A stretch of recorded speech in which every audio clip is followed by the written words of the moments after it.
الحمد لله رب العالمين والصلاة والسلام على خير خلقه محمد وآله وأصحابه أجمعين. ربنا ظلمنا أنفسنا وإن لم تغفر لنا وترحمنا لنكونن من الخاسرين. يا الله গণপ্রজাতন্ত্রী বাংলাদেশ সরকারের মাননীয় প্রধানমন্ত্রী আমাদের সকলের শান্তি অভিভাবক বগুড়ার কৃতি সন্তান জনাব তারেক রহমান সাহেব বগুড়াবাসীর দীর্ঘদিনের লালিত স্বপ্ন বগুড়া সিটি কর্পোরেশনের ফলক উন্মোচন করলেন। হে আল্লাহ, এই মহান বরকতময় ঐতিহাসিক ফলক উন্মোচনের জন্য আমরা আপনার দরবারে শুকরিয়া আদায় করছি।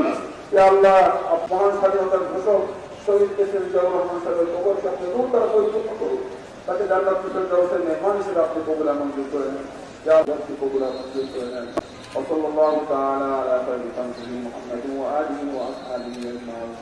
سبحان ربك رب العزة عما يصفون وسلام على المرسلين والحمد لله برحمتك يا أرحم الراحمين.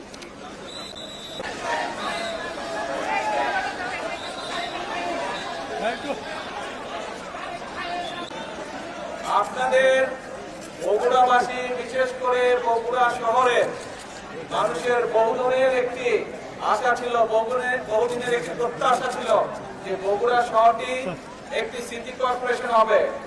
আমরা 2001 সাল থেকে একটি কাজ শুরু করছিলাম। নর্মালি সিটি কর্পোরেশনের যে সকল সুযোগ সুবিধা থাকে আপনারা দেখেছেন 2001 থেকে 2006 সাল পর্যন্ত আমরা ধীরে ধীরে সেইগুলোর ম্যাক্সিমাম বেশিরভাগ যেগুলো সুযোগ সুবিধা থাকে একটি সিটি কর্পোরেশন হলে সেই সুযোগ সুবিধা আমরা গড়ে তুলেছিলাম। এখনো কিছু কাজ বাকি আছে, তবে আমরা এটি আজকে আনুষ্ঠানিকভাবে ইনশাআল্লাহ সিটি কর্পোরেশন হিসাবে আমরা আনুষ্ঠানিক যাত্রা আজকে শুরু হলো বগুড়া শহরে।